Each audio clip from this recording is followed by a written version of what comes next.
Today we're going to be reading from the Gospel of John. We're going to begin in the 10th chapter of the Gospel of John, and we're going to read verses 7 through 11. Hear now the word of the Lord. Therefore Jesus said again, I tell you the truth, I am the gate for the sheep. All who ever came before me were thieves and robbers, but the sheep did not listen to them. I am the gate. Whoever enters through me will be saved. He will come in and go out and find pasture. The thief comes only to steal and kill and destroy. I have come that they may have life and have it to the full. I am the good shepherd, and the good shepherd lays down his life for the sheep. And then turning over to the next chapter, John 11, we'll begin reading the chapter at verse 20. When Martha heard that Jesus was coming, she went out to meet him, but Mary stayed at home. Lord, Martha said to Jesus, if you had been here, my brother would not have died.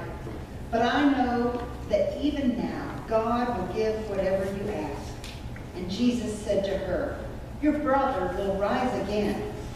And Martha answered, I know he'll rise again in the resurrection at the last day. And Jesus said to her, I am the resurrection and the life. He who believes in me will live, even though he dies. And whoever lives and believes in me will never die. Do you believe this? Yes, Lord, she told him. I believe you are the Christ, the Son of God, who has come into the world. God's word for God's people. Thanks be to God. A long time ago, when I had a little more time on my hands, I loved to do genealogy. So my aunt and I would go trompsing around South Georgia to all these little family cemetery plots looking for relatives. And I heard about a tombstone. It was not in a place I'd ever visited. It was a tombstone. It was really old, about someone who died a long time ago, and it said, dead at 30, buried at 60. I guess that meant that there was no life evident in that person. No sign of life at all. It kind of seems harsh, especially when it's engraved in granite, that they acted like they were dead when they were 30 years old. And I think that's what this first Bible passage is telling us that we read today. Jesus says, I have come that you might have life, life in the fullest. And I think the way I understand that is that Jesus is offering us the possibility of living fully, being totally and completely alive every moment of the day. And so it's not about dreading what's ahead. It's not about fearing what might happen. It's not about what used to be. And it's not about what already has happened. It's about being excited and about being alive right now, this very minute, about drinking in everything that life has to offer us. And so I started thinking, well, where do I fit into that idea? Where can I identify this idea that I was fully alive? And so I started thinking, for me, the times I felt the most alive is maybe when I've been on an adventure. And I go on a lot of adventures. I'm a bit daring sometimes. And I remember my very first whitewater rafting experience. Anybody been whitewater rafting? Yeah, it can be a little scary. I love it, okay? It's a little scary. It's a little bit of an adrenaline run. And I remember that it was a very memorable experience.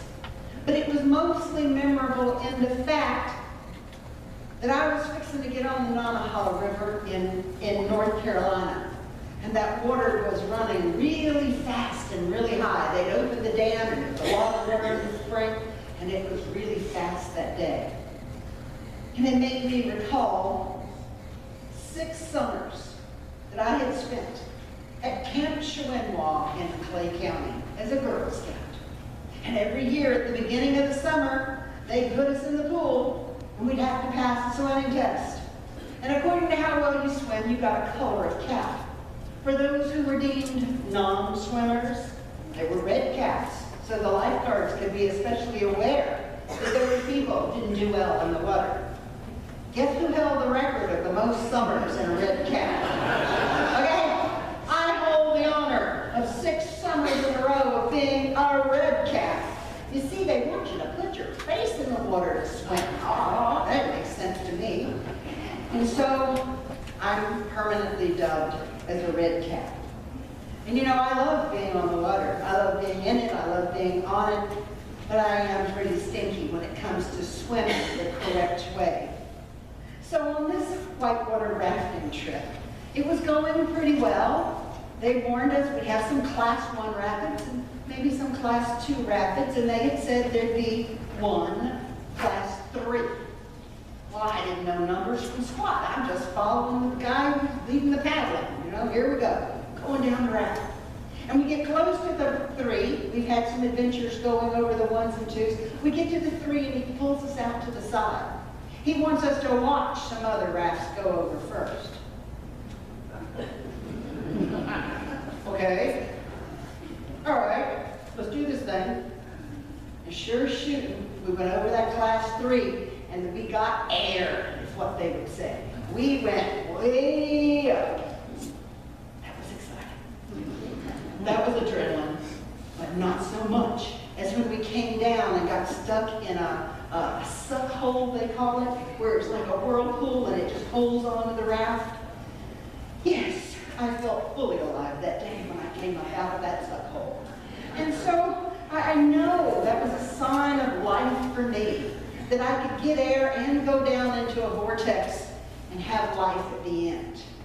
And we have signs of life around us all the time, in all the seasons of our life. One of the signs of life that's not quite so adrenaline jumping that I think about often is how my son Andrew chooses to live in his own space. You see, he still lives at home with us in Jacksonville. He has his own room there. And for my entire life, I have tried to teach that boy that it's okay to take your clothes up off the floor. That it's okay to change your sheets once a week. And it's okay to take your dirty dish back to the kitchen. That message is not computed for him. And so it's not important to him to tidy up his room. It is not important to him, or a necessary thing to him, or have anything to do with his life paradigm, that creating order in one's space is a calm and fulfilling thing. And so Andrew travels for a living, just as he did when he'd go off for school for the day. He goes off on trips for a month or 2 at a time. And I get in there and I tidy up. But the sign of life is gone when I tidy up. Because when Andrew is home, the sign of life is clothes completely carpeting his room. It's dishes from 4 days running. And it's garbage that we won't even talk about. But it's a sign of life. And yet when I tidy his room, I see that there is yet life in that too. For it makes me calm. And so this cluttered room, as well as the empty room, were signs of the ebb and flow of life. And that's kind of like the seasons. I know for some of you who had the opportunity to live much further north, that rotation of the seasons through the year could always be looked at with joy and anticipation. Even the little bit of seasonal change we have here. I love it when the trees get fully leafed out again. I love it when the lawn gets all verdant green again and that kind of brown thatchy look goes away. It's all a testimony that new life is coming and that new life comes again as it's being birthed over and over each season. And I think even when we watch with a little less joy, when the seasons change in the fall and the leaves begin to drop and we have an opportunity to rake, amen, okay? When we see the seasons change and the grass isn't so green and the trees aren't so leafy, there's still signs of life. It's a little cooler. The humidity goes from 115% to 95%, amen? Okay? And so there's a natural progression of being born, of living, of thriving, and then ultimately of dying. Because it's all part of life. And it's all signs of life. And the signs of life are important for us to take notice of. I was reminded when I thought about signs of life. About 30 years ago, I took my boys when they were tiny, and we went and spent some time in Yellowstone National Park. And the year that we were there had happened, we were there a couple of years after a horrible fire had worked its way through most of Yellowstone. And so many of the ancient trees had been killed. But they said in that first summer after the fire, there had never been more wildflowers come to bloom as in that year after the fire. And so life returns. Life comes again. We're given signs of hope and signs of life as life returns again. And I see that hope sometimes when serving as a pastor and the privilege I have of being part of people's lives, of being with families as they grieve, to take and remember and let go of someone they've loved. And even yesterday as we mourned our brother Jack Almond. And when we have a memorial service, one of the things I like to do is to not only remember their life, but remember the really good times, or at least the embarrassing times, and have some stories about their life. And so sometimes even in the midst of loss, we can have laughter. And that laughter is a sign of life. And so there's all these signs of life around us. And today, I think we can even see another sign of life as we remember loved ones and ones that have been in our life who are no longer with us as they defended our freedom and have helped us retain the freedoms we have in the United States.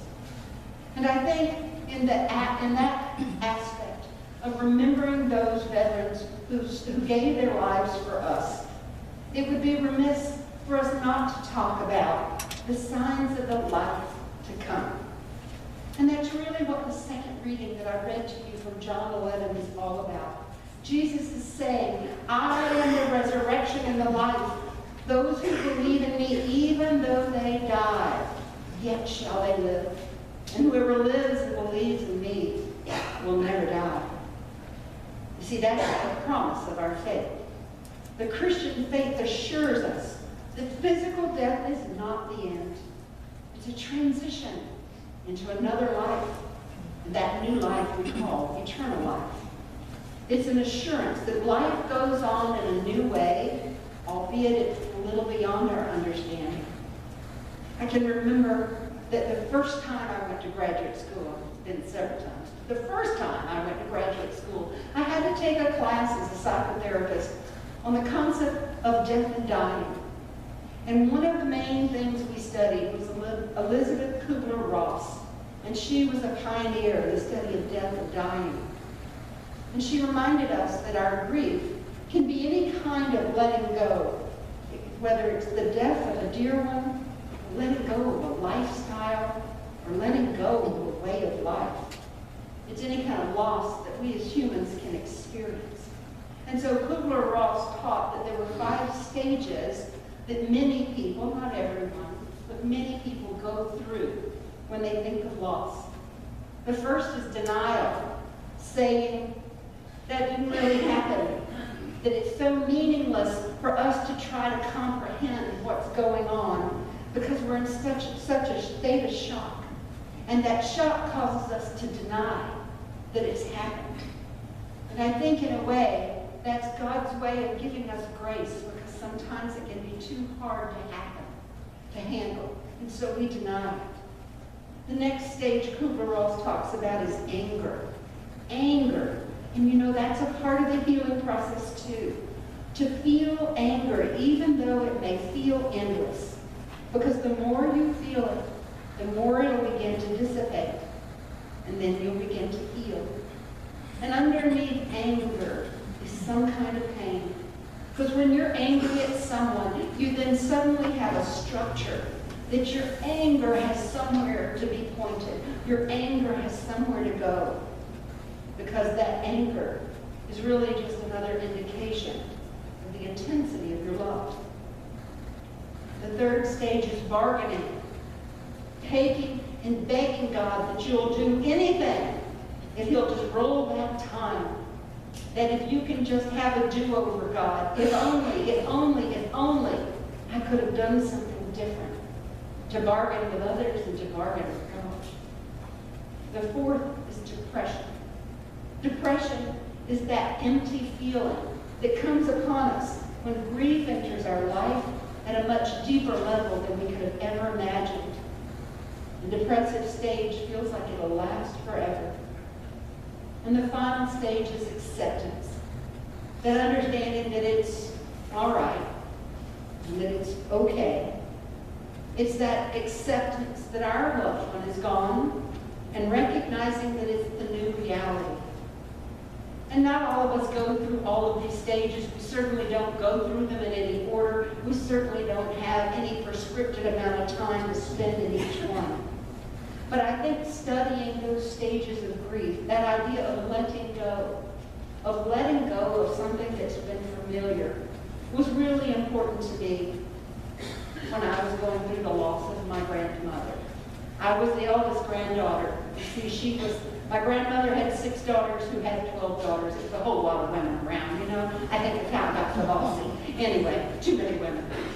And so when my grandmother died, I remember I just had this palatable sense of loss that just overwhelmed me for a long time. I had little children. I was busy. I was in graduate school, but I missed her so much. And I remember about a year after she had died, I had a dream about her, and it was a simple dream. She was dressed up beautiful in one of her favorite dresses, and she was next to me and had her hand on my back. And the only thing she said in the dream was, "I'm okay. I'm okay." And it wasn't much, but it was enough. And it gave me reassurance, and it gave me hope, and it was a sign of life to me. And I believe these signs of life are all around us. But I think the most palatable and strongest sign of life around us is love. The taking and receiving of love, knowing that even when someone dies, we will grieve because that's natural, but understanding even when the person is gone or has moved on or whatever happens, that the love that was there never goes away. Love is forever. And love is a sign of life. Many of you may remember the guy that was the object of the book called Tuesdays with Maury. You remember he had been a professor at Brandeis University, and he had Lou Gehrig's disease. And one of his students would come and visit him every Tuesday and take notes about their conversation. And at one point, Maury said about what really counts in life, he said, as long as we can love each other and remember that feeling of love we had, we can die without really going away. All the love you created is still there. All the memories are still there. And you live on in the hearts you touched and nurtured while you were here. Death ends a life, he said, not a relationship. And love is a sure sign of life, and it's one that we can cherish this Memorial Day as we remember our fallen soldiers. And we can cling to what John 10:10 says when Jesus says, "I have come that they may have life and have it to the full." Jesus doesn't want us running around half empty. He wants us to be full of love. And so to be a follower of Jesus Christ, to know who he is, to know what he taught us, and to know what he died for, is to have a superabundance of life. And when we try to go it on our own, when we try to live on our own, life becomes a very sorry and shallow thing. When we let our emotions of hate or jealousy or slander define how we relate to others, we're robbing ourselves of the abundant life that Jesus has promised us. And when we turn our backs on signs of life that come when we follow Jesus in a way we crucify him over again.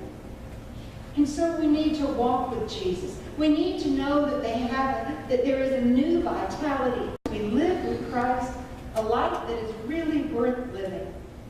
would really begin to live in the true sense of the word. Mort Krim wrote a book about the story of his wife dying. His wife was named Nikki. And a day before she died, they had this conversation. And she said to Mort, "Mort, I'm not really afraid. And don't be too sad for me. Because I've had a good life. And I love you. I love our 2 wonderful children. And I've been truly blessed. I don't want to leave all of you, but I'm ready." And then Mort said she added 3 words that really said it all. Life is good. And I pray each one of us can do that, knowing that Jesus gives us a full and abundant life. And that as we leave here this morning, we too can say, life is good.